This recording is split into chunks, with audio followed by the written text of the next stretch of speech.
بسم اللہ الرحمن الرحیم۔ السلام علیکم ورحمۃ اللہ۔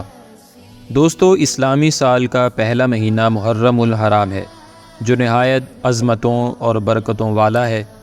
بالخصوص اس ماہ کی 10 تاریخ یعنی عاشوراء کے دن کو دین اسلام میں غیر معمولی حیثیت حاصل ہے۔ چنانچہ نبی پاک صلی اللہ علیہ وآلہ وسلم نے خود اس دن کا روزہ رکھا اور صحابہ کرام کو بھی اس دن روزہ رکھنے کا حکم ارشاد فرمایا۔ بلکہ اسلام سے قبل بھی لوگ اس دن کا ادب و احترام کرتے اور اس دن روزہ رکھا کرتے تھے۔ ہمیں بھی چاہیے ہے کہ 10 محرم الحرام عاشوراء کا روزہ رکھیں اور خوب عبادت کریں۔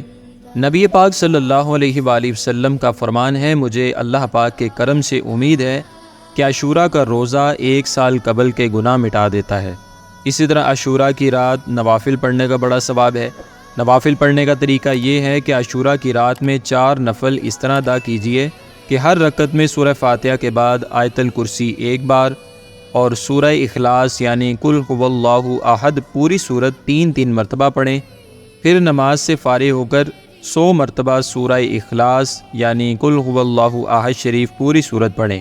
اس کی برکت سے گناہوں سے پاک ہوں گے اور بہشت یعنی جنت میں بے انتہا نعمت پائیں گے۔ فرمان رسول صلی اللہ علیہ وآلہ وسلم ہے، جو 10 محرم کو اپنے بچوں کے خرچ میں فراغی یعنی کشادگی کرے گا تو اللہ کریم سارا سال اس کو فراغی دے گا۔ حضرت سفیان ثوری فرماتے ہیں کہ ہم نے اس حدیث کا تجربہ کیا تو ایسا ہی پایا۔ دوستو، عاشوراء کے دن ان 12 چیزوں کو علماء نے مستحب قرار دیا ہے۔ یعنی مستحب کا مطلب یہ ہوتا ہے کہ اگر اس کام کو کر لیا جائے تو ثواب ہے، نہیں کریں گے تو گناہ گار نہیں ہوں گے۔ وہ 12 کام یہ ہیں: نمبر 1 روزہ رکھنا، نمبر 2 صدقہ کرنا، نمبر 3 نفل نماز پڑھنا، نمبر 4 1000 مرتبہ قل هو اللہ احد شریف یعنی سورہ اخلاص پڑھنا، نمبر 5 علماء کرام کی زیارت کرنا، نمبر 6 یتیم کے سر پر ہاتھ پھیرنا، نمبر 7 اپنے اہل و عیال کے رزق میں وسعت کرنا، اچھے کھانے پکانا، رزق کے اندر اور لنگر وغیرہ میں کشادگی کرنا، نمبر 8 غسل کرنا، نمبر 9 سرما لگانا، نمبر 10 ناخن تراشنا، نمبر 11 مریضوں کی بیمار پرسی کرنا اور نمبر 12 دشمنوں سے ملاپ یعنی صلح و صفائی کرنا۔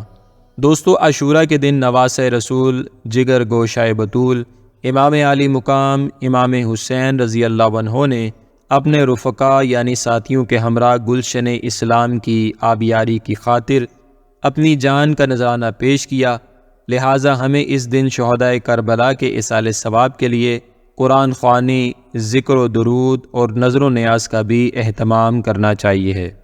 اللہ رب العزت کی پاک اور بلند بارگاہ میں دعا ہے کہ اللہ پاک ہمیں یوم عاشوراء کی فضیلت عطا فرمائے، اس میں خوب نیک اعمال کرنے کی توفیق عطا فرمائے اور اللہ پاک ہمیں عمل کی توفیق عطا فرمائے۔ دوستو، اگر آپ کو ہماری ویڈیو پسند آئی ہے تو اس ویڈیو کو لائک اور شیئر کریں اور ہمارے چینل کو سبسکرائب کرنا نہ بھولیے گا۔ اب تک کے لیے اتنا ہی، فی امان اللہ۔